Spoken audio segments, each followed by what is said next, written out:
توحید سے محبت کیا ہے؟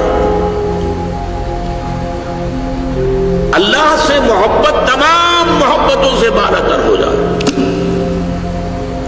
کوئی محبت اللہ کی محبت سے اوپر تو نہیں، برابر بھی نہ ہو. برابر ہونا شرک ہے، اوپر ہونا تو سمجھیے کہ اور پتہ نہیں شرک کے علاوہ بھی کوئی اصطلاح میں ایجاد کرنی پڑ جائے. سورہ بقرہ میں فرمایا وَمِنَ النَّاسِ مَن يَتَّخِذُ مِن دُونِ اللَّهِ أَندَادًا يُحِبُّونَهُم كَحُبِّ اللَّهِ وَالَّذِينَ آمَنُوا أَشَدُّ حُبًّا لِلَّهِ. لوگوں میں سے کچھ ایسے بھی ہیں جو اللہ کے سوا کچھ ہستیوں کو محبوب بنا لیتے ہیں، اللہ کا مد مقابل بنا کر ان سے وہ محبت کرنے لگتے ہیں جو اللہ سے کرنی چاہیے تھی.